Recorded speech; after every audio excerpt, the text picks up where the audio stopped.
si le savoir, pour dire ça autrement, si le savoir que les gens ont sur les plantes était mis à la disposition de la médecine conventionnelle, les gens se porteraient bien mieux. En 2002-2003, du côté de Ngouaekele, chaque fois que nous marchions, parce que nous étions en groupe de personnes, on était toujours filés par des personnes en veste. Partout, quand on s'asseyait quelque part et qu'on regardait, on voyait toujours, il y avait toujours des gens qui nous suivaient. Partout, on était à la cité U, Nicolas. On ne partait plus à l'école, on était uniquement tourné vers cette activité. On a carrément tout abandonné pour promouvoir ce travail. Et c'est ce que nous faisons. Et je sais qu'on atteindra, Dieu permettra qu'on atteigne les objectifs qu'il a fixés pour cette activité. Aujourd'hui, s'il faut découvrir ces solutions, ce n'est surtout pas en Afrique. Et si c'est en Afrique, ce n'est surtout pas de la part d'un inconnu. Il y a un système qui est établi, il y a une façon de voir les choses, il y a un système de pensée qui est déjà établi. Donc forcément, la découverte appartient à certaines personnes.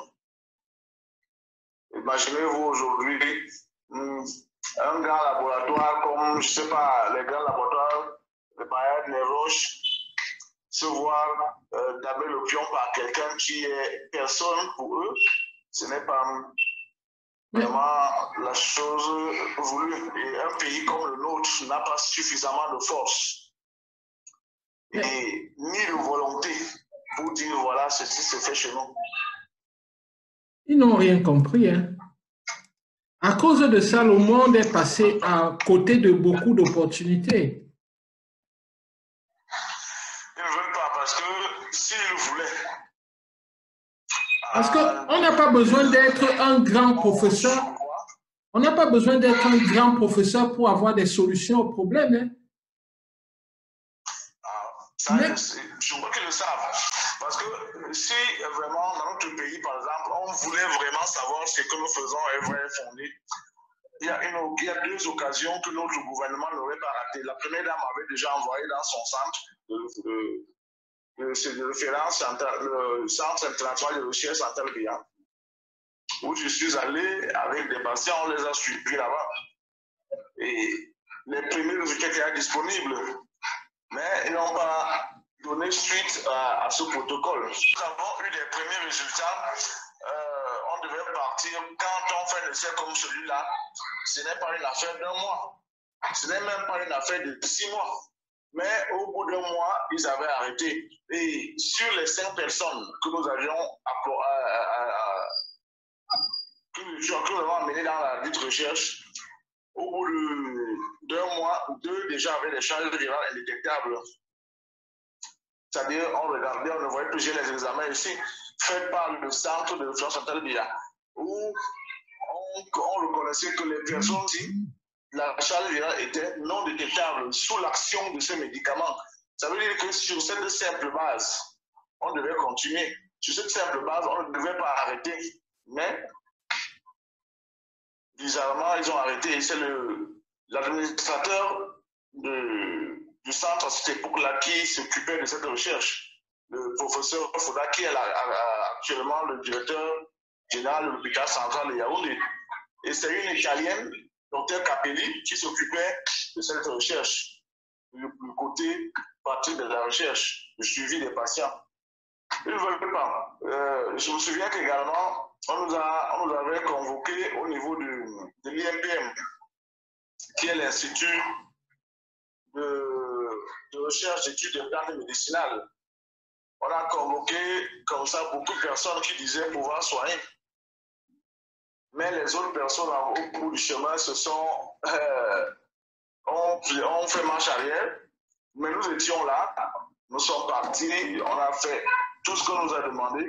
Mais quand il fallait passer, j'avais dit, à la certification du traitement, à la recherche clinique à leur niveau, parce que nous, ayant déjà fait la nôtre, il fallait qu'ils fassent la leur. La recherche après purement et simplement été interrompue. C'est malheureusement ça. Et non pas la médecine qui nous a ouvert les portes, mais un homme de médias.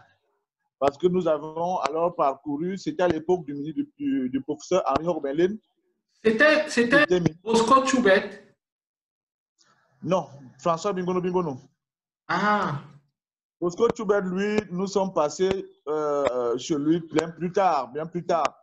Avec Bosco Tchoubet, ça c'était les années, oh, je crois vers les 2010 même déjà, hein, 2006, 2008, 2006 en montant. Parce que je me rappelle qu'il y avait quelqu'un qui passait chez Bosco Tchoubet à sa radio là régulièrement. Oui, nous avons même eu des bureaux dans sa maison à une époque. Ah, ça veut dire que c'était vous. Oui, nous avons fait un partenariat avec lui à une époque. Nous avons des bureaux. On avait accès à son média où on était constamment présent. C'est depuis 2001, c'est beaucoup de tracasseries. Oui, par exemple, en 2008, nous sommes à la maison, on nous dit, on nous appelle par téléphone pour nous dire nous sommes convoqués au CED. Vous imaginez un peu au Cameroun ici, on vous annonce de convoquer au CED. Wow. C'est pas facile. Qu'est-ce que nous avons fait? Nous avons fait quoi à qui? On a essayé de contourner, on a essayé d'esquiver. Nous sommes partis voir un parent à nous qui a un certain pouvoir au pays. Il a dit, bon, lui n'ira pas, il ne va pas au CED pour les convocations internes, mais qu'on aille. S'il y a un souci, peut-être, on dit, peut-être là, il pourra intervenir. Mais ce qui nous convainc de partir, c'est un médecin, colonel, qui à ce moment nous dit, allez, moi, prononcez mon nom, je viendrai. Pourquoi en fait? Parce qu'il nous envoie une patiente. La patiente, elle est mise sous traitement. Et il est agréablement surpris de l'évolution de la chose. Parce qu'il faut dire que le traitement agit vite. Quand ça tombe vraiment sur un patient, c'est un patient, ça va très vite. Le médecin s'appelle Amatakana. Je le cite son nom parce que ce jour-là m'a demandé que je peux citer son nom. Le médecin, colonel Amatakana, dit, allez, si là-bas devant, ça pète, ça, si ça devient compliqué, dites-leur que moi, je sais ce que vous faites et faites-moi signe, s'il faut venir, je viens. C'est comme ça, soutenu par certains hommes de médias à l'époque, les gens comme M.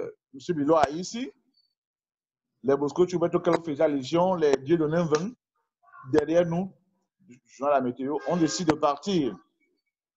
Surtout que le parent qu'on était parti voir nous a dit, vous ne pouvez pas fuir le CED. Vous n'en avez pas les moyens. On ne peut pas fuir le CED. Il ne faut pas fuir le CED, donc il faut partir. Nous sommes partis. Ce jour-là, c'est un monsieur en civil qui nous reçoit. Il se présente comme étant le lieutenant Elundu à cette époque-là. Vous êtes un combattant, mon frère. Oh, bien sûr. Les gens aujourd'hui me posent régulièrement la question sur Facebook, pourquoi est-ce qu'on ne vous connaît pas? Pourquoi est-ce qu'on ne parle pas de vous? Si ce que vous faites était vrai, ça se saurait partout. Bon, j'ai arrêté de répondre à cela. Ils ne savent pas comment ça fonctionne. Ça ne se limite même pas là, ça va plus loin parce que même le système de contrôle de guérison, c'est-à-dire le système d'évaluation du traitement, à mon avis, n'est pas des meilleurs qui soient. On vous déclare facilement malade, mais on ne vous déclare pas guéri. Quand bien même vous êtes guéri, pour être guéri, il faut emprunter un circuit tortueux comme si vous n'avez jamais été malade. Qu'est-ce que je veux dire par là?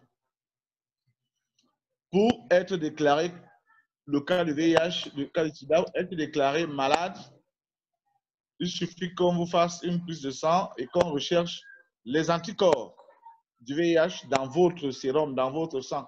Lorsqu'on voit ces anticorps, tout de suite, on dira que vous êtes malade. Et à partir de là, on dit que vous êtes malade et vous êtes malade à vie. Ça veut dire que comme on a vu les anticorps anti-VIH dans votre organisme, et comme rien ne peut détruire le VIH selon eux, vous êtes malade. Point besoin de rechercher le VIH lui-même. Donc, chaque fois que vous irez, on vous dira, on avait déjà vu les anticorps dans votre organisme. Donc, ça veut dire que vous êtes malade. Et lorsqu'on refait le contrôle, ne nous perdez plus le temps, quoi. Oui. Et lorsqu'on revoit, tant qu'on revoit ces anticorps, on vous dit vous êtes toujours malade. Or, les anticorps, c'est quoi?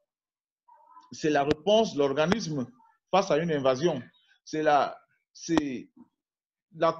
contre-offensive de l'organisme pour endiguer une invasion, pour endiguer une attaque dont il est l'objet. Quand le germe vient, l'organisme va développer également une attaque. Et chaque maladie a ses anticorps. Les maux de tête, déjà qu'il y en a plusieurs types de maux de tête. Oui, plusieurs causes. Un bouton, une acné, une douleur particulière, chacune des infections et affections, des agressions que subit l'organisme développe des anticorps qui lui sont particuliers. On ne fera jamais au Cameroun un test d'anticorps pour quelqu'un qui a, pour rechercher par exemple la tuberculose. Parce que nous avons le vaccin de la tuberculose au Cameroun, tout le monde est vacciné, nous avons ces grosses cicatrices sur les bras, sur les avant-bras. Alors, on ne peut pas faire les sérologies, les tests de tuberculose, sinon tout le monde serait positif. Alors, on va directement chercher le germe. On fait l'examen de crachat pour chercher le bacille de corps. Mais bizarrement, dans le cas du VIH, on se limite uniquement à ces anticorps.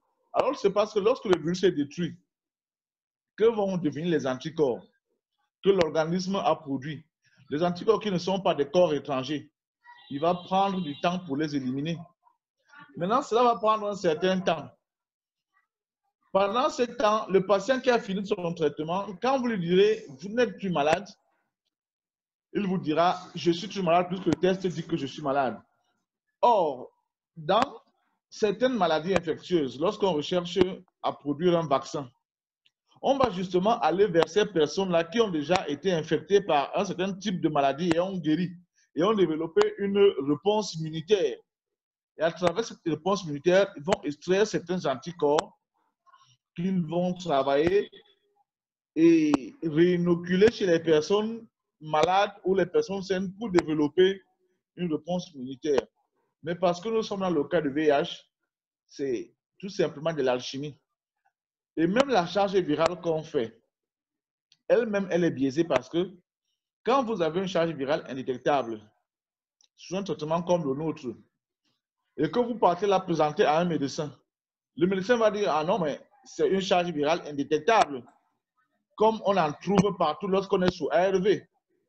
Pourtant, c'est deux choses bien différentes. Premièrement, la charge virale obtenue sous ARV, elle est obtenue au bout de minimum 6 mois de traitement. Voilà, c'est ce que je disais, que vous, si vous l'obtenez après 2 mois, il y a de quoi se poser des questions. Ce n'est même pas tout.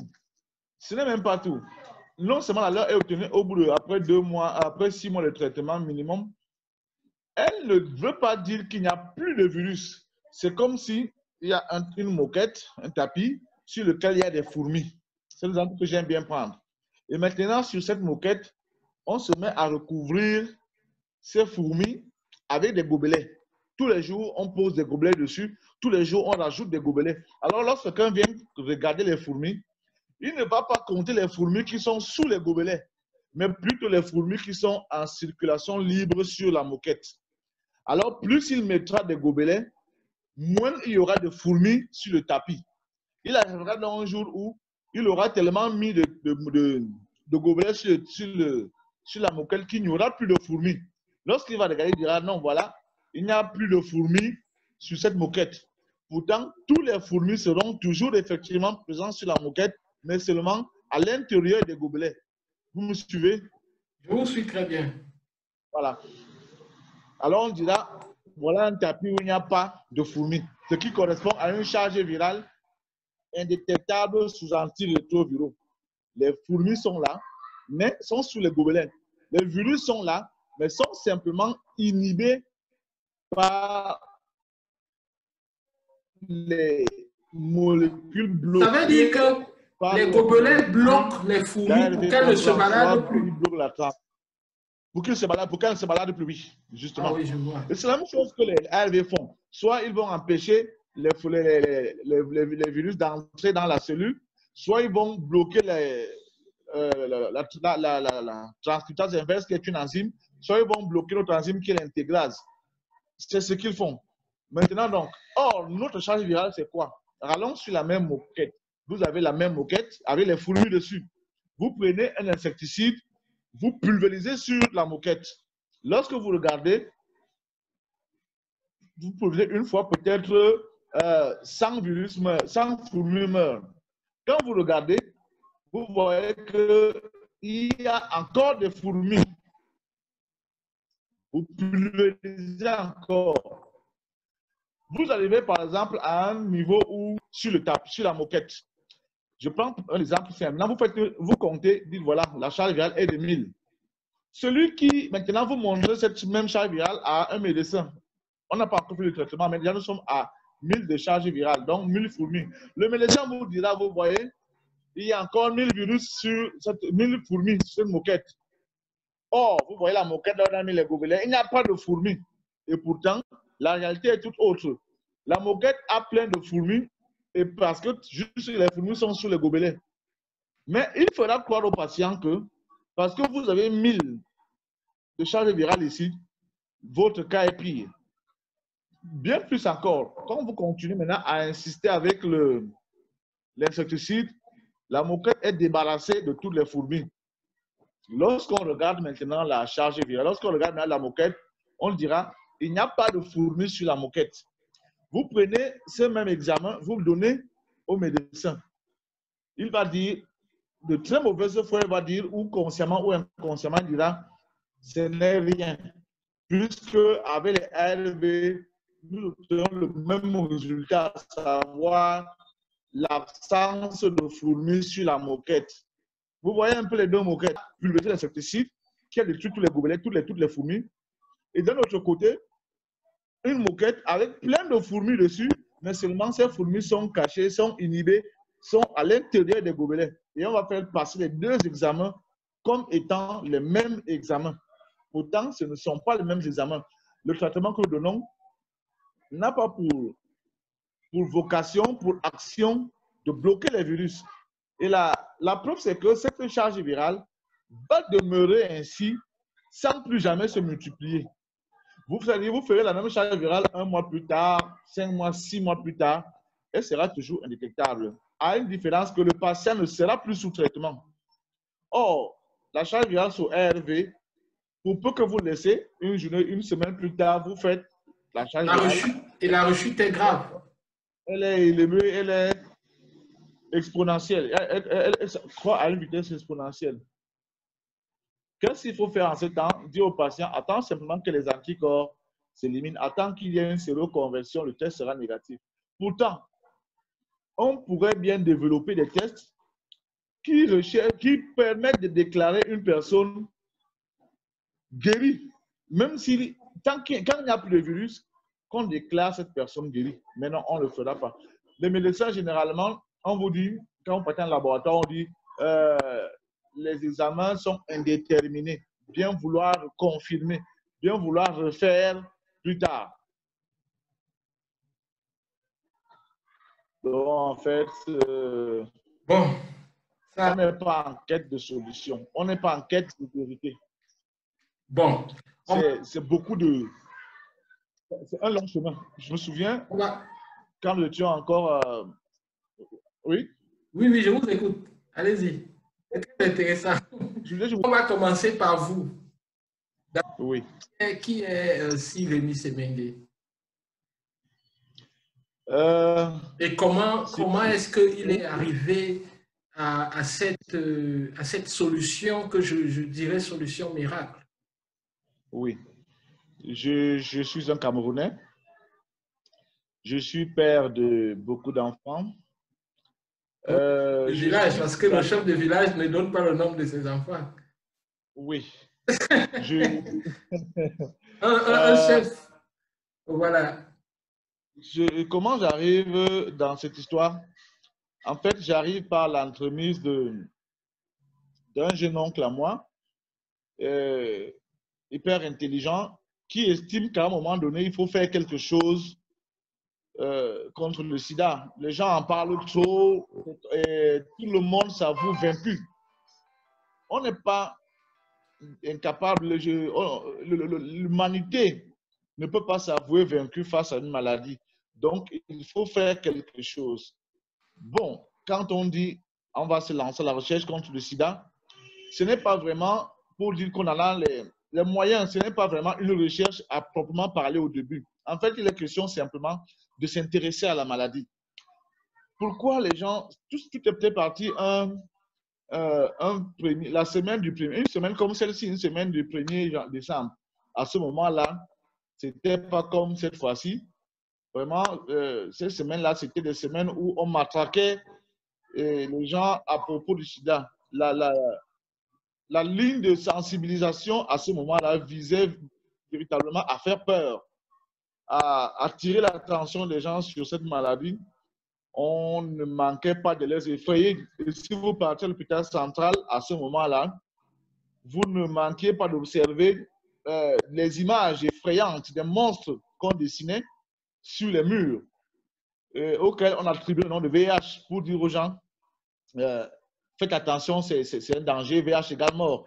Un peu comme les contes qu'on nous relatait lorsque nous étions enfants. Imumoro, un démon, c'était à peu près l'image qu'on renvoyait. Ouais, alors, ouais, on a commencé à s'intéresser à cette maladie. À ce moment-là, si vous disiez que vous êtes malade, on savait que vous êtes d'office voué à la mort. Tout le monde vous fuyait en fait même. Alors, chose curieuse, quand on a commencé à s'intéresser à cette maladie, on a commencé à se rendre compte que quelque chose est faisable. En fait, les gens qui ont déjà fait dans la recherche vous diront que la recherche est spirituellement guidée. Vous me suivez? Ah oui, j'en sais quelque chose, je suis chercheur moi-même. Donc, la recherche est spirituellement guidée. En ceci que vous cherchez quelque chose, il y a toujours ce petit quelque chose, cette petite main invisible qui va vous guider vers ce que vous cherchez. Je prends un exemple. Pendant que si nous cherchons à comprendre de toutes ces choses, ce qui nous a véritablement déterminé à lancer une recherche, c'est qu'on a constaté que le VIH pouvait être détruit. Et il fallait donc exploiter cette voie-là. Comment détruire le VIH? Déjà, qu'est-ce qui détruit le VIH? Ce qui détruit le VIH, c'est l'oxygène. Quand le VIH est exposé à l'air libre, il meurt. Quand il meurt là, qu'est-ce qui le détruit? Ce n'est pas l'air. C'est l'une des composantes de l'air qui est l'oxygène qui le détruit. Alors, ça veut dire que si on met le VIH en présence d'oxygène, il sera détruit. C'est de là où part la recherche.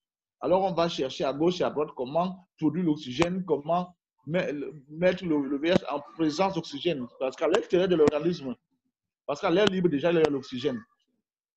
Eh bien, cela existe déjà. Donc, dans les plantes, il y a déjà ce qu'on appelle la photosynthèse. Il y a ce qu'on appelle la phase sombre de la photosynthèse, cette production d'oxygène en l'absence de lumière. C'est toutes ces choses-là qui ont guidé nos travaux. La molécule d'eau est constituée des atomes d'hydrogène et des atomes d'oxygène. Oxygène, oui. Qui sont unis par certaines liaisons. Si vous parvenez à les briser, tout va se mettre en place. Si vous les brisez, l'oxygène va être dégagé. L'oxygène va être libéré. C'est donc ce qui a été entrepris. Chercher comment reproduire l'eau sur l'eau pour l'amener à changer de phase, pour l'amener à déstabiliser cette molécule, à la détruire. Alors, cela va nous diriger vers la recherche d'une molécule énergétique qui a la capacité de briser la molécule d'eau, qui a la capacité de détruire l'eau. Lorsque l'eau est détruite, l'oxygène va circuler d'un côté, l'hydrogène va. C'est ce que nous avons fait. La première qui avait d'abord attiré notre attention, c'est la molécule de l'hème qui joue, si vous ouvrez le livre de sciences, première D, terminale D, vous verrez même sur net la molécule de l'hème. Mais nous pensions qu'elle pouvait jouer ce rôle-là, mais elle s'est trouvée limitée et est capable de jouer pleinement ce rôle. Nous avons donc trouvé une molécule capable de détruire l'eau. Ah oui. Là, nous sommes sur molécule X en présence d'eau, il y a dégagement d'oxygène. Alors, il faut expérimenter. Il faut donc aller vers les gens qui peuvent expérimenter cela. Voilà, naïvement, donc, nous avons saisi le ministre de la recherche de l'époque, le professeur Henri Hoogbenlint, qui était à la recherche scientifique. Le professeur a coté le dossier à l'IMPM, qui est l'Institut médical d'études des plantes médicinales. C'est un institut de recherche sur les plantes médicinales qui est affilié à une direction de la recherche scientifique. Nous sommes partis et à l'époque, cette institution était gérée par le docteur Léopold Zeken, qui deviendra par la suite coordonnateur, en faisant des coordonnateurs dans la lutte contre le sida au Cameroun à ce moment-là. Okay. Le docteur Zeken va tout de suite nous demander d'organiser une conférence et d'exposer. Et nous sommes là sur la théorie. Justement, on va lui dire, il n'y a pas de problème. Organiser, c'est vous qui pouvez organiser, nous ne pouvons pas, n'avons pas les moyens de faire cela. Organiser, nous viendrons exposer. Mais seulement, il y a une seule condition à remplir. En organisant, faites venir les étudiants en médecine, faites venir les chercheurs, faites venir les élèves en biologie, parce qu'il s'agit d'une recherche. Je charge un peu. Et comme ça, on va exposer et la science vous dira si c'est faisable ou pas. Vous constaterez que là, nous ne parlons que de théorie. On va dire d'accord, la date a été convenue, on devait donc venir exposer. Et vous voyez bien que depuis à partir de nous ne parlons pas de traitement. Nous sommes sur la recherche fondamentale. On fait un travail de recherche et on soumet à ceux qui vont faire la recherche clinique, à ceux qui vont faire le développement. En même temps, donc, on ira voir le journaliste François Bingono, qui était à ce moment-là, docteur Bingono, à ce moment au poste national de la CRTV. Il va d'ailleurs nous avertir, c'est lui qui a le premier attiré notre attention pour nous dire, je ne suis pas certain que cette histoire-là de conférence va donner. Mais vous ne perdez rien à y aller. Mais entre-temps, il nous met en contact avec le coordonnateur des soins de l'hôpital de jour de l'époque. Ce monsieur, on va lui dire, voilà, nous avons entamé telle démarche auprès de l'IMPM, mais déjà, on voudrait quand même appuyer cela avec des chiffres. Voilà la molécule qu'on a découverte. Cette molécule est présente dans tel plan. Vous l'associez à telle proportion, vous aurez cette molécule. Est-ce que vous ne pouvez pas prendre quelques patients, 1 ou 2, 3 patients là-bas, gratuitement à l'hôpital du jour, puisque c'est vous qui les suivez? Quelqu'un qui est volontaire, vous le mettez sous traitement pour voir ce que ça donne. Il s'engage. Il dit, il va commencer par des personnes qui lui sont propres. Chose qu'il va faire, il va prendre 5 personnes. Il va nous dire, on ne les a pas rencontrés, hein, il va nous dire, on attend 1 mois, 2 mois du côté du docteur Zeken, ça traîne. Et pourquoi est-ce qu'on va faire vers le monsieur Sandrine Aubin? Parce que justement, du côté de l'IMPM, ça traîne, on ne veut pas vite organiser. Et lorsque nous sommes partis pour le rendez-vous où il fallait organiser la conférence, nous avons trouvé 4 médecins uniquement. On a dit non, mais non, on ne peut pas exposer devant 4 médecins. Nous ne sommes pas connus. Quelle est la garantie que si ce que nous donnons comme information s'avère exact, que nous aurons toujours la paternité de ces travaux de recherche? Voilà pourquoi nous avons dit, réunissez le maximum de personnes pour que, lorsque nous aurons dit ce que nous savons faire, ce que nous avons dit ne nous soit pas ravi. Oui, il y aura toujours au moins un témoin. Pardon?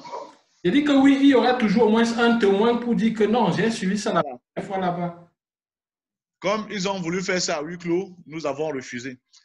Maintenant, nous sommes repartis vers eux. Pourquoi? Parce que le monsieur de l'hôpital du jour, lui aussi, commençait déjà à nous jongler. Nous jongler comment? Quand on s'en va demander quel est le feedback, le monsieur nous dit, bon, patientez, donnez-moi une année, donnez-moi encore 6 mois, donnez-moi, je suis passé à 15 patients, je vais bien suivre pour voir ce que ça donne. On lui dit, mais vous aviez commencé à 3 patients, vous êtes monté à 5 patients. Aujourd'hui, vous êtes à 15 patients. Vous ne pouvez pas augmenter les patients si vous ne constatez pas une amélioration. Est-ce que ça va? Il nous dit, oui, ça va, mais je vais encore continuer avant de vous lire. En fait, le monsieur faisait déjà son activité. Il faisait déjà son business. Voilà. On dit donc, comme tu nous fais ça, nous aussi, on va te faire ça. On a pris son nom on est parti de nouveau chez le docteur Zeken pour lui dire, bon, nous, on a déjà essayé le produit, ça donne. Allez, référez-vous à votre infirmier qui est à l'hôpital du jour. Il a déjà suivi 15 patients avec le médicament. On l'a appelé là-bas, il paraît qu'on l'avait même fait, on l'avait remonté les bretelles, qu'il ne devait pas donner le médicament aux patients. Je passe. C'est là où tout a commencé. Nous avons depuis lors eu de cesse de rencontrer des médecins, de rencontrer des autorités en charge de la recherche scientifique au Cameroun, en charge de la recherche de la santé. Et nous avons toujours été reçus, les dossiers ont toujours été cotés.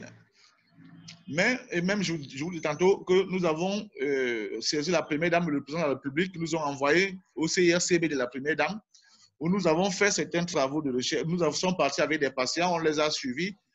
Eux, ils devaient faire les examens de contrôle. Le ministre Mafouda nous a amenés, nous a envoyés à la DROS, rencontrer le docteur Aranda, qui était député. À l'IMPM, nous sommes également partis.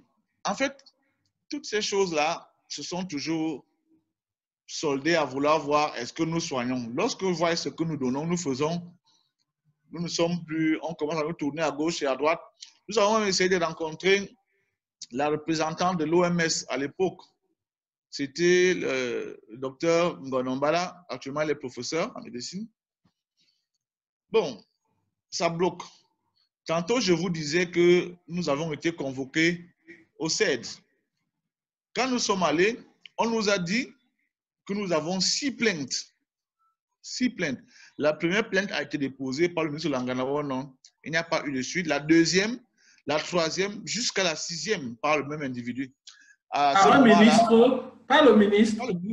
Par le ministre de la Santé. C'est pas possible. Il disait quoi? Il disait qu'il nous reprochait quoi?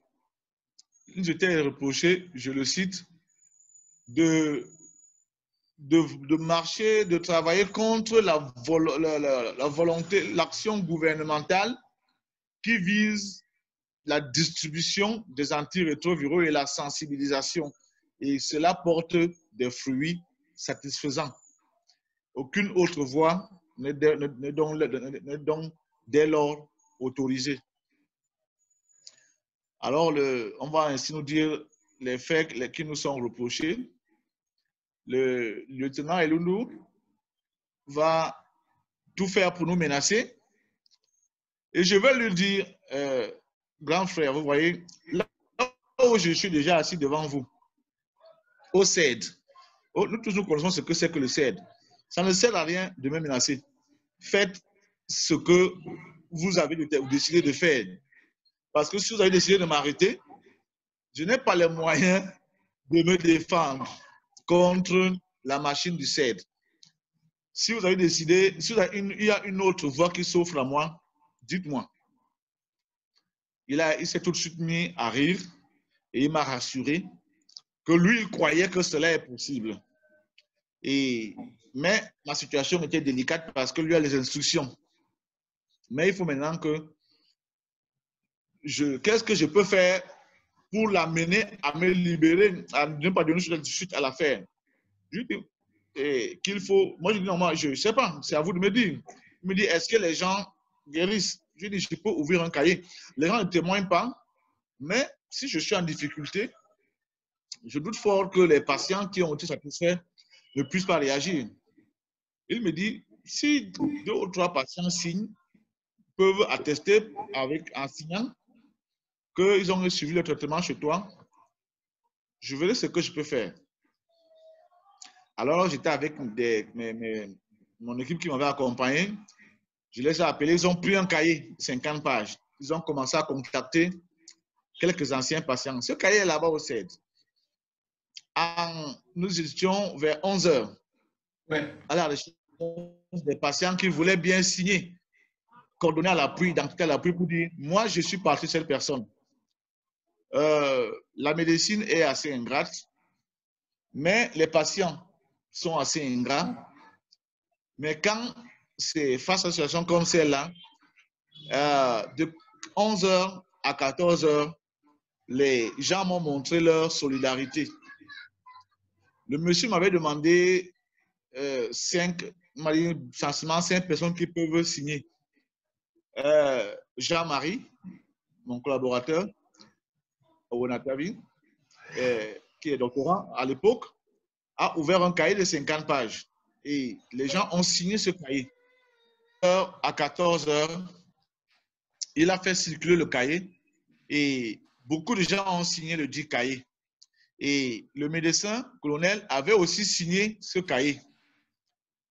Et par la même occasion, pendant qu'il signait, il avait contacté un monsieur qui était bien introduit au Premier ministère à cette époque-là, parce qu'ayant eu recours à nos services et ayant vu également au travers des membres de sa famille ce que pour le résultat a décidé de saisir le Premier ministre. Parce qu'on l'avait appelé pour dire est-ce que vous pouvez signer. Là, de lui, une famille il va faire plus. Il a saisi le Premier ministre. Le Premier ministre, de l'époque, était le ministre Mafani Moussongé. Ouais. Le Premier ministre a envoyé un fax, a demandé au niveau du CED qu'on vérifie et qu'on s'assure si et seulement si les patients sont satisfaits. Et que si les patients sont satisfaits, qu'on me laisse tranquille. Moi, je n'étais pas au courant. C'est lui-même qui vient me dire qu'il y a une correspondance qui vient du Premier ministère. Là, on demande que je vérifie. En fait, il était en train de lire les documents, que le cahier de 50 pages que les patients avaient signé. Il me dit donc, en fait, le Premier ministre demande qu'on vérifie si les gens sont satisfaits. S'ils sont satisfaits, que je te laisse partir. Et comme le cahier était là, les gens avaient signé, il y avait les photocopies de cartes d'identité. Donc, les gens attestaient qu'ils avaient été satisfaits. Et même des examens. Non, il n'y a pas d'examen, il n'y avait que les... Au niveau du CED, il n'y a pas d'examen, il y avait les noms des patients, oui, leurs références, leurs coordonnées. Oui, donc on peut les retrouver pour vérifier. Pour vérifier. Alors, le monsieur a dit, je crois que tout est OK. Moi, je vais te libérer. Je vais voir ça avec eux. Mais je te demande de ne plus communiquer. Je lui ai dit, grand frère, ça, je ne peux pas vous promettre ça. Je vais toujours communiquer. Il m'a dit, bon, tu vas donc revenir ici. J'espère que non. C'est comme ça que je suis sorti. Quand je suis sorti, j'ai été agréablement surpris de trouver beaucoup de personnes assemblées dehors attendant que je sorte. Wow. Bon, nous sommes sortis. a fait beaucoup d'émissions. Aujourd'hui, c'est au profit d'Internet, de Facebook, qu'on ne va plus beaucoup aux médias. Parce qu'à ce moment, on était régulièrement dans les médias pour passer l'information. On avait organisé des campagnes dans tous les médias du Cameroun. Je ne pense pas qu'il n'y ait pas de médias qui n'aient parlé de ce travail. Même Cameroun Tribune, la CRTV, tous les médias. Bon, sauf les médias comme Vision 4 où nous ne sommes pas encore partis, mais à Satellite FM, nous étions partis. Donc, c'est pour dire que c'est depuis 2001 que nous sommes dans cette activité, que nous disons ce que nous faisons, mais ce n'est pas facile. Que ce soit dans le cas de VIH, dans le cas des hépatites, dans le cas de l'herpès, ce sont des maladies qui sont récalcitrantes, qui nécessitent un pourcentage de guérison assez élevé. Les gens sont indulgents face à la médecine conventionnelle que sur nous. Voilà pourquoi on prend beaucoup de dispositions quand on suit un patient. Voyez-vous que quelqu'un qui s'en va à l'hôpital pour un cas de, je sais pas, d'hépatite, un cas même de paludisme, prenons le cas de paludisme, consulter. Le médecin le met sous traitement. Si le traitement, lorsqu'il s'en va de faire le contrôle, si ce n'est pas OK, le médecin ne se justifie pas, il change simplement le traitement. Il change, il vous met sur notre traitement. Nous ne pouvons pas le faire. Étant donné, lui, il est avalisé par l'État, par l'OMS. Nous ne sommes avalisés par personne.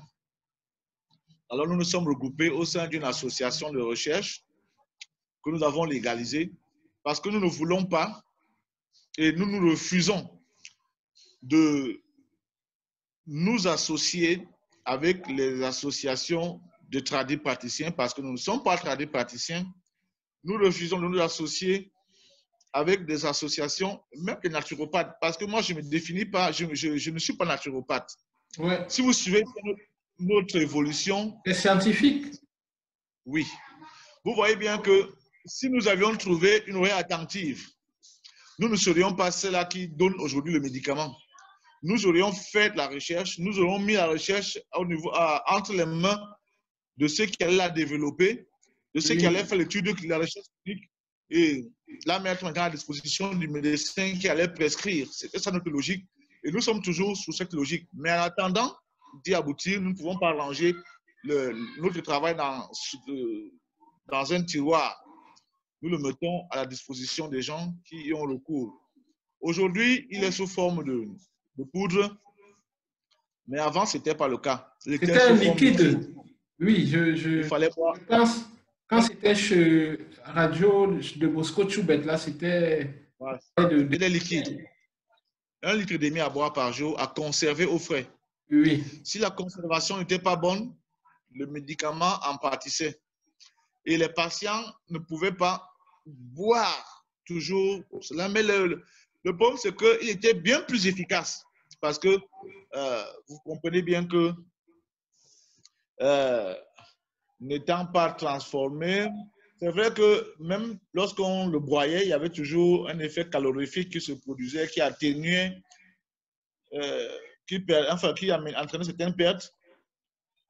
Mais aujourd'hui, nous sommes sous cette poudre-ci qui est transformée à hauteur de à 30 degrés. On essaie de ne pas dépasser les 30 degrés pour préserver au maximum le principe actif qui est très sensible à la chaleur.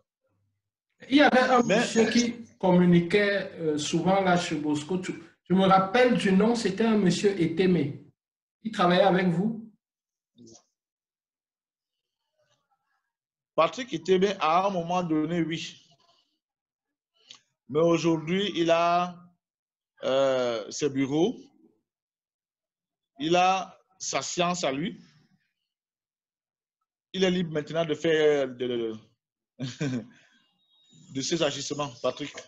Ah, donc, ok. Donc, vous étiez au départ. Pardon? Donc, vous étiez ensemble au départ, quoi. Vous dites? Donc, vous avez travaillé ensemble quand même. Il a rejoint le travail à un moment donné. Ah, et après, il s'est détaché.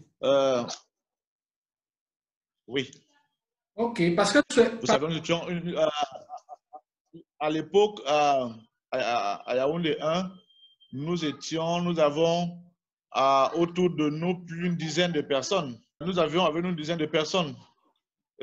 Chacune a pu, à un moment donné, chacune est partie pour développer.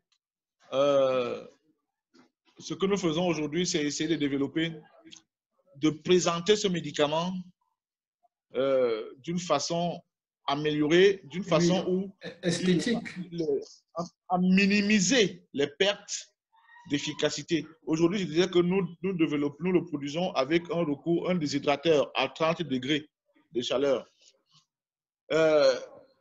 L'idéal serait de le produire à moins 190 degrés.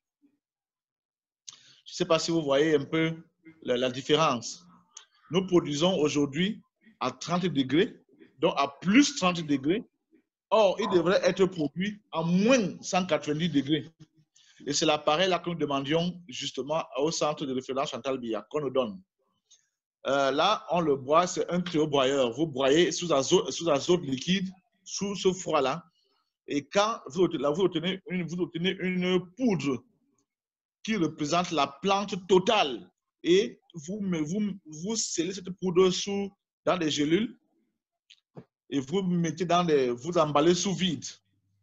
Et vraiment, à ce moment-là, le traitement peut être revu à 12 ou 18 jours de traitement parce que ce sera vraiment exceptionnel. Donc, les résultats qu'on obtient aujourd'hui, si nous avons le moyen de transformation idoine, ce sera encore 10 fois mieux que ce que nous avons aujourd'hui comme résultat. Donc, nous sommes encore actuellement sous une phase artisanale. Nous avançons. Nous avançons. Et combien coûte cette machine environ? Un cryobroyeur, je ne sais pas. En Europe, elle coûte cher. En Asie, on nous parlait de, je ne sais pas, d'une dizaine de millions, une quinzaine de millions, auquel, pour avoir juste un tout petit, mais s'il faut prendre les plus grands qui peuvent produire les quantités qui nous sont indispensables, c'est un appareil qui peut produire 100 kg de plantes, traiter 100 kg de plantes. Et s'il faut l'acheter et l'amener au Cameroun, on sera à plus de 200 millions. Wow. Et s'il faut compter avec les installations, ça ira encore bien plus. Mais il existe des cryobroyeurs de faible capacité, genre du type transportable, qui prennent dans les 10 kg, 25 kg, qu'on peut avoir dans les 10 millions pour casser. Transport compris. Mais maintenant, il faut être sur place ou même 5 minutes, il faut être sur place. Quelqu'un m'a même dit que si j'avais quelqu'un sur place qui cherchait ces appareils, je pouvais les avoir en seconde main en Chine ou dans les pays comme Dubaï, même en Europe, quelqu'un qui a déjà utilisé un cryobroyeur en seconde main, on pourrait bien les avoir, mais il faut aller sur place parce que s'il faut aller, là, nous avons recours juste au prix à travers les sites comme Amazon et autres, on recherche les coûts. Là-bas, c'est exorbitant. On va par exemple dans les laboratoires comme le laboratoire Phoenix qui utilisent des cryobroyeurs. L'idéal serait d'être sur place, d'avoir quelqu'un sur place qui cherche ses coûts, qui cherche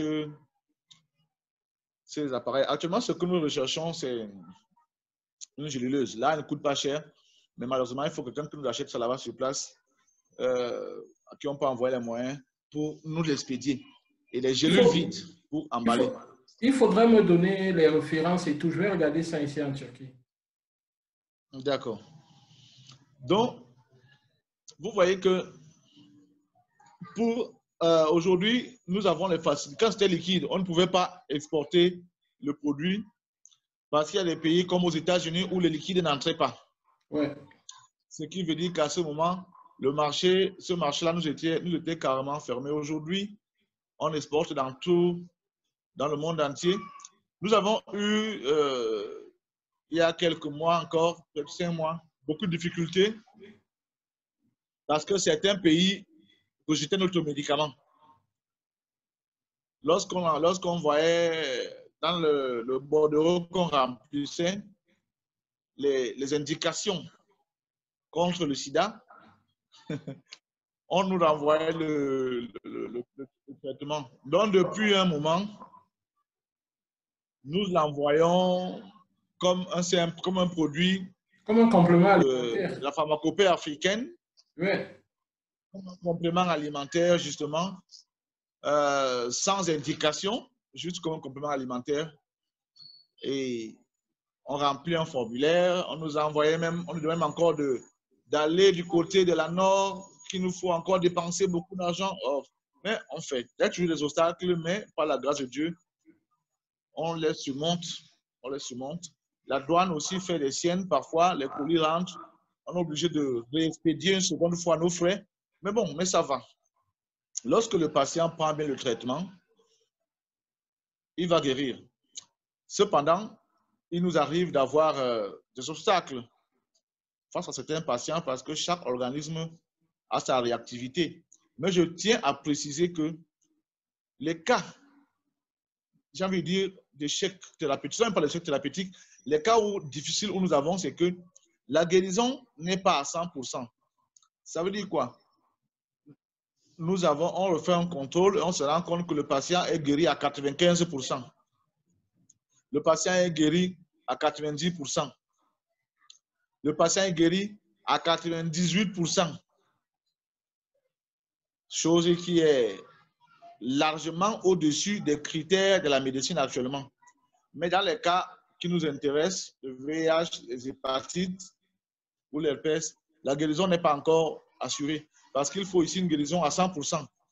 Et je vais vous dire que les médicaments les plus efficaces en pharmacie ont une efficacité comprise de 70%. Donc les médicaments, pardon? Oui, c'est vrai. Les médicaments les plus efficaces vont à 70% et généralement sont les antibiotiques. Donc les médicaments sont homologués à partir de 40% d'efficacité et les plus efficaces 70%. Vous voyez donc qu'aucun médicament n'atteint la barre de 80% d'efficacité. Mais pour guérir le sida, pour guérir les hépatites, il faut aller à 100% d'efficacité. C'est la seule difficulté. Alors quand le patient est à 70%, à 90%, 95%, la seule chose que nous faisons, c'est qu'on ajoute, parfois on est appelé à ajouter une dizaine de jours de traitement à certains patients. Pour certains, on doit recommencer, on doit reprendre. Mais je précise que le patient n'est plus malade. Il est hors de portée de maladie. C'est des traces de virus qu'il faut juste effacer. Et lorsqu'on insiste, tout cela part. Et généralement, c'est des patients qui ne prennent pas bien le traitement. C'est des gens qui vont continuer à se réinfecter. C'est des gens qui ne vont pas bien s'alimenter. Là, on va leur demander de bien s'alimenter. Ils ne vont pas être regardants dessus. Des gens qui ne vont pas respecter la posologie. Pour toutes ces petites raisons rassemblées, on peut être appelé à prolonger le traitement. Mais j'insiste toujours sur mes paroles, sur mes propos. Le traitement est curatif. Ça veut dire que lorsqu'on prend un patient, le but est de le conduire du stade d'une sérologie positive à un test négatif, d'une charge virale active, quantifiable, à une charge virale indétectable. D'où j'ai précisé que ce que nous on appelle indétectable n'est pas ce que la médecine sous ARV appelle indétectable. Donc, c'est pas bien compliqué. C'est pas bien compliqué. On essaye de saisir le maximum de personnes. La seule personne que nous n'avons pas encore saisie actuellement, c'est l'actuel ministre de la Santé. Nous n'avons pas encore saisi. Je ne sais pas si nous le ferons. Les mêmes causes, les mêmes effets, je pense. Pardon? Les mêmes causes risquent de produire les mêmes effets. Parce que le ministre prendra le dossier, il va le coter à la DROS, qui est la division de la recherche opérationnelle. Certainement, là-bas, on va rencontrer certainement toujours le docteur Aranda ou le professeur Sinatra Kula qui dirige cette direction et qui est bien au courant de nos dossiers parce que là, depuis le ministre Langanawa, il a toujours été dans le cercle des ministres de la Santé. Et je vais vous dire que, je vais raconter une anecdote concernant le ministre Langanawono. En fait, on monte un dossier qu'on porte à son attention. Ce n'est pas nous qui portons le dossier à son attention.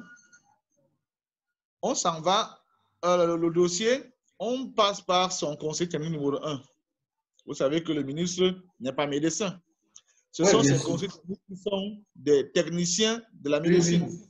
Ils sont conseils techniques, nous disent, voilà, comme vous avez soigné, vous avez un monsieur nous amène, un ancien patient nous amène chez un médecin qui s'occupait à l'époque du projet fécondité nutrition, le docteur Okala, qui le suivait et qui savait que ce monsieur est séropositif. Le docteur Okala lui dit, ah, ce sont ces gens qui vous ont guéri? On lui dit oui. Alors, le docteur Okala entreprend de nous monter un dossier qu'on va introduire au ministre de la Santé avec le soutien du conseil technique numéro 1 qui était à l'époque le docteur Lewone Somba. On monte le dossier.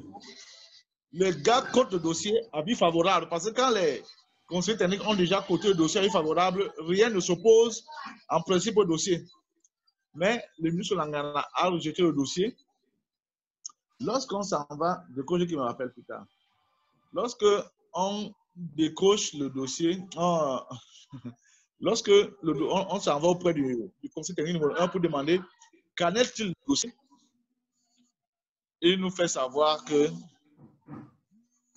il y a un vent fort qui souffle autour de notre dossier. C'est quoi un vent fort? Il faut laisser. On a laissé. Wow. Donc, ce n'est pas faute d'avoir essayé, ce n'est pas faute d'avoir frappé dans les portes appropriées.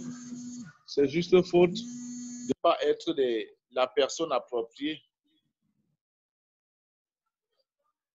Non, en fait, c'est le système. On continue la recherche. On continue à illuminer les ténèbres. Les gens, malheureusement, les gens viennent à nous, ayant été déjà escroqués partout.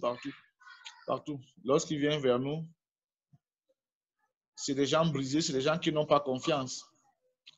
Mais la chance que nous avons, l'avantage qu'a ce médicament, c'est qu'il ne tient pas compte des stades de la maladie.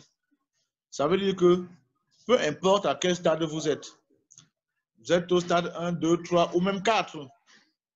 Quand on vous met sous virocine 24, par la grâce de Dieu, vous vous remettez. Et c'est un traitement qui agit vite. Ça veut dire que si vous faites la maladie, vous n'attendrez pas la fin du traitement pour savoir que voilà le traitement qui m'aide.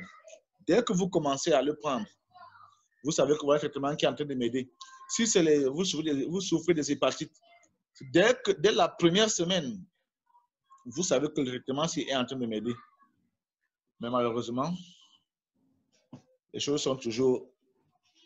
Bon, elles ne sont pas ce qu'elles sont parce qu'on avance. Ouais. On avance. Nous ne sommes pas sur place. Et puis l'essentiel, c'est de sauver des vies. Hein. Pardon? L'essentiel aussi, c'est de sauver des vies et vous le faites. Je dis, c'est sauver des vies et vous sauvez des vies. Voilà. L'essentiel, c'est de sauver les vies. Et on le fait régulièrement. Oui. Que le ministre donne son aval et tout. Non, le ministre n'est pas Dieu. Le son est déjà très bas là. Je dis que le ministre donne son aval ou pas, il n'est pas Dieu. Donc, ce n'est pas lui qui décide. Non, on travaille. Ce sont des plantes. Et il n'est pas question qu'on nous soumette au même protocole que celui auquel sont soumis les médicaments chimiques. Nous ne donnons pas un médicament chimique. Nous donnons un médicament connu et un médicament qui est sur la base des plantes. Et ce qu'on doit nous demander, c'est les examens de toxicité. Et ce médicament a déjà fait l'objet d'études de toxicité. Des gens avaient d'ailleurs entrepris de nous aider, des docteurs, des biologistes au niveau de Yaoundé 1, de faire une étude de toxicité. Cette étude n'a pas été acceptée parce qu'on disait que ce n'est pas à eux de faire ces études. Les seules études de toxicité qui sont acceptées sont celles de l'INPM. Là-bas également, une étude de toxicité a été faite. Donc, le médicament ne présente aucun danger à la consommation. Il n'est pas question qu'on me dise de passer 10 ans de recherche sur la souris, sur le rat. Non, nous n'avons pas de médicaments toxiques. C'est une plante dont les effets toxiques, dont l'innocuité a été avérée, donc il est non toxique. Il n'a pas de problème comme pour le foie, pas de toxicité aiguë, pas de toxicité chronique. Donc, il est propre à la consommation. On le donne. Bon. Maintenant, j'avoue que, vous voyez là, j'ai perdu ma voix et je suis très heureux de ça et en même temps surpris. Or, avec ce que vous faites, vous sauvez des vies au quotidien et pour vous, ça vous donne la joie et puis vous avancez et vous êtes toujours souriant et puis vous racontez ça comme si c'était une histoire que vous avez lue dans un roman. Pourtant, il s'agit de votre histoire et qui peut se répéter à tout moment. Oui. Oui. Donc, c'est important. En fait, qu'est-ce qui nous motive? Qu'est-ce qui nous motive? Ma motivation est celle-là de savoir que pour faire une découverte comme celle-ci, il ne faut pas être intelligent. Parce que tout à l'heure, quand vous avez demandé qui est ce monde, vous ne m'avez pas entendu parler d'un certain cursus scolaire. Parce que je n'en aurais pas à vous donner. Alors, ça veut dire que ce n'est pas sur la base d'une intelligence, ce n'est pas sur la base de certaines connaissances. C'est une grâce, c'est une faveur que Dieu fait. Dieu décide de passer par un canal ou un autre. Et c'est aussi un moyen, un message pour dire au monde que la science infuse, la connaissance n'est pas l'apanage d'un certain groupe de personnes. Le savoir est disponible pour qui sait le chercher. C'est juste qu'on ne sait plus chercher. On n'est plus connecté au divin. On est déconnecté. Du coup, on estime que on doit attendre tout des autres. On doit attendre les solutions d'ailleurs. L'Africain même, à un moment donné, était très connecté. Mais malheureusement, aujourd'hui, les gens attendent. Alors je me dis, nous n'avons pas le droit ni l'autorisation de croiser les bras. Nous n'avons pas le droit de dire non, c'est trop dangereux, j'abandonne. Si c'est Dieu qui nous a donné, alors Dieu lui-même va pourvoir à cette sécurité. C'est ça en fait. Bon, maintenant, est-ce que si par exemple quelqu'un a un cas et qu'il se trouve en France, en Belgique ou au Canada, je ne sais pas, quand il vous contacte, quelle est la démarche? Déjà, je crois que 30% de nos patients sont de l'extérieur. 40% même d'ailleurs, 40% de nos patients proviennent de l'extérieur. Nous expédions par DHL ou par EMS. D'ailleurs que EMS travaille en collaboration avec DHL. Nous faisons un envoi express. Le patient reçoit le colis dans les 5 jours qui suivent, 5-6 jours qui suivent. Ouais. Quand ça met plus long, généralement, ce n'est pas que c'est déjà arrivé, mais c'est au niveau de la douane. Parce que parfois, ils font des prélèvements, des analyses pour voir si ce n'est pas des composantes illicites, interdites. Voilà. Donc, dans les 7 jours qui suivent, généralement, les gens sont en possession de leurs produits. Ok, super donc. La seule chose que les gens qui sont à l'étranger ont, c'est qu'ils payent en plus les frais d'expédition. Ah oui. C'était actuellement sous forme de poudre. C'était d'abord en comprimé. Oui. Mais nous avons arrêté les comprimés parce que les comprimés, il faut les presser. Quand on partait les presser, il fallait les presser avec du miel. Parce que ce qui fait en sorte que les comprimés tiennent, c'est l'amidon.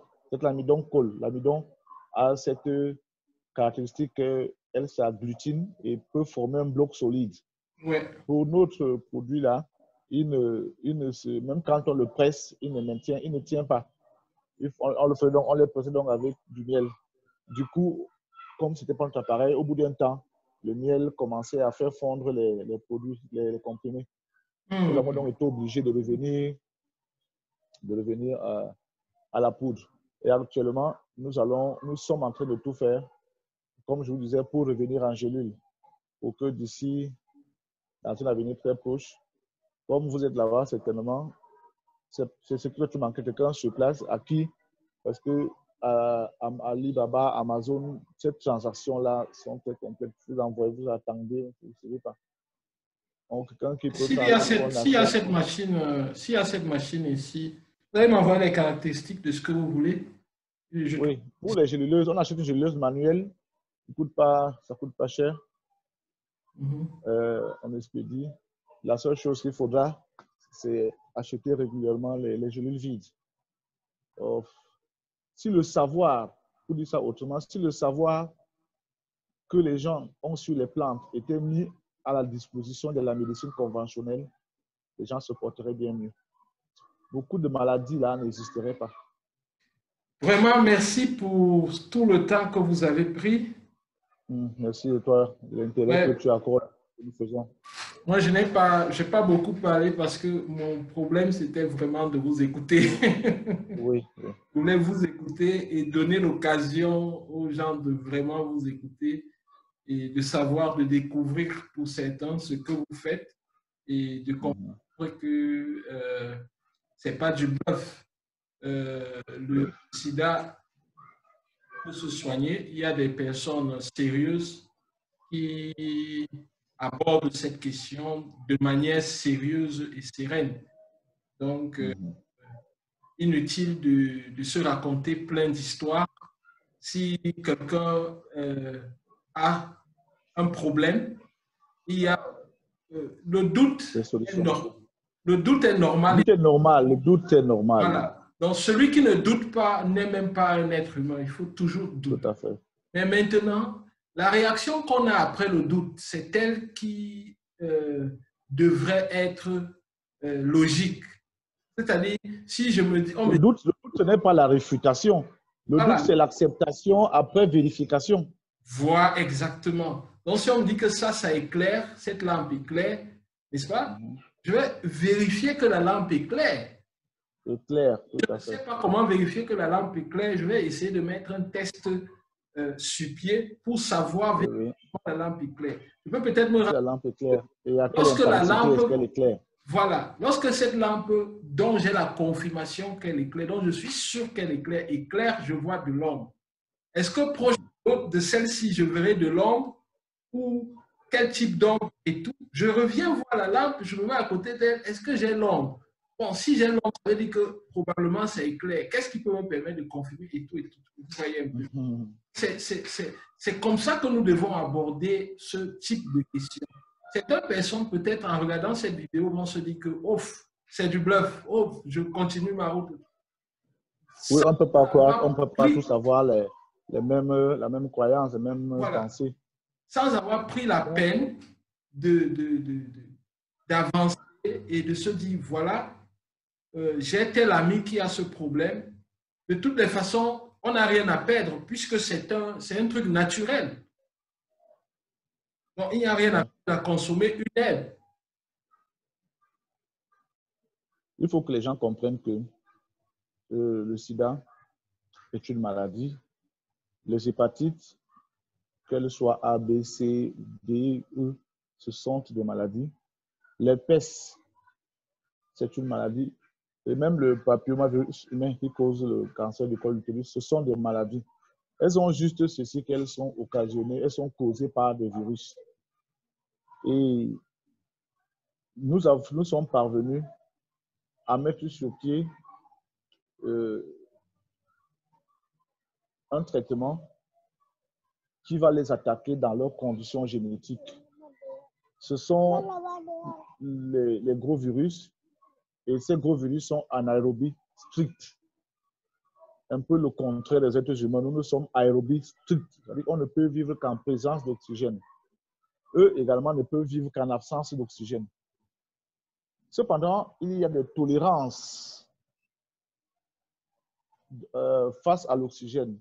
Certains virus ont des tolérances plus élevées et d'autres ont des tolérances moins élevées. Je surprendrai les gens en leur disant que le virus de l'herpès a une tolérance élevée à l'oxygène.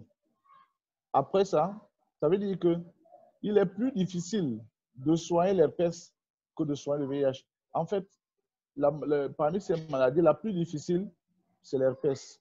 La plus facile, c'est l'hépatite C. L'hépatite B et le VIH sont au même pied d'égalité. Donc, le protocole du traitement n'est pas compliqué. Le patient est mis sous traitement et le protocole consiste à prendre le médicament 3 fois par jour. Nous donnons 36 grammes matin, 36 grammes midi, 36 grammes le soir. Ceci pendant toute la durée du traitement. À l'issue de ce temps-là, et même pendant cette période-là... Et le traitement dure combien de temps en termes de mois? Le traitement, on commence à 36 jours et de 36 à 50 jours. OK. Et rien n'interdit au patient, pendant le traitement, d'évaluer si ce qu'il est en train de faire est en train de détruire les virus. Lorsqu'on a fini le traitement, on peut faire le CD4 pour le cas de VIH. On peut faire la charge virale pour évaluer si tous les virus sont détruits. Mais la charge virale ici n'est valable que si la personne n'est pas sous ARV. Parce que si elle est sous ARV et que la charge virale est indétectable, cela ne sera pas la même chose. Alors, lorsque on a confirmation que tous les virus sont détruits, le patient va arrêter le traitement et on va programmer le test. Le test, lui, maintenant, qui est la recherche d'anticorps. Il faut un temps pour que les anticorps soient produits. Il faut inversement proportionnel. Il faut inversement le même temps pour qu'ils soient éliminés. Il faut 3 mois pour qu'un test soit positif. Il faut sensiblement minimum 3 mois pour qu'un test soit négatif. Vous savez que c'est le jour où, quand vous êtes infecté, pendant les 3 mois, le test est négatif. Pourtant, vous êtes déjà malade, vous pouvez déjà transmettre la maladie. Oui. Mais simplement parce que le test, si on fait une charge virale, on verra déjà les virus, mais simplement parce que le test lui recherche des anticorps. C'est la même chose. Il va se passer à la fin. On détruit le virus, les anticorps demeurent. Il faut également que ces anticorps s'éliminent. Lorsqu'on refera le contrôle, on verra. Les tests qu'on fait sont tellement sensibles qu'ils ne font pas la différence entre 1 milliard d'anticorps et 5 anticorps. Ça veut dire que quand il y aura 1 milliard d'anticorps, il dira que vous êtes positif. Quand il verra 5 anticorps, il dira toujours que vous êtes positif. Donc, les anticorps s'éliminent par la sueur et par les urines, ce qui veut dire que l'élimination varie d'un individu à un autre. Un sportif, par exemple, vous éliminera ses anticorps en moins de 2 mois. En moins de 2 mois, certains. Il est arrivé que les gens aient éliminé les anticorps en moins d'1 mois. Ça devient négatif. Une personne qui est grasse, obèse, éliminera moins vite les anticorps qu'une personne qui est svelte. Une personne qui vit dans une... Donc, tous ces paramètres font que on demande à tout le monde d'attendre 3 mois avant de faire le contrôle. Mais pendant ce temps-là, pour les tests comme dans des pays développés, on demande aux patients à la fin du traitement, à partir de 1 mois plus tard, de commencer à faire le contrôle. Parce que les tests là-bas sont différents de ceux qui se font ici au pays. C'est la conclusion de plusieurs paramètres. On recherche plusieurs protéines virales. La GP120, la GP20, et les protéines virales qu'on recherche, et à la fin, on conclut que le test est positif.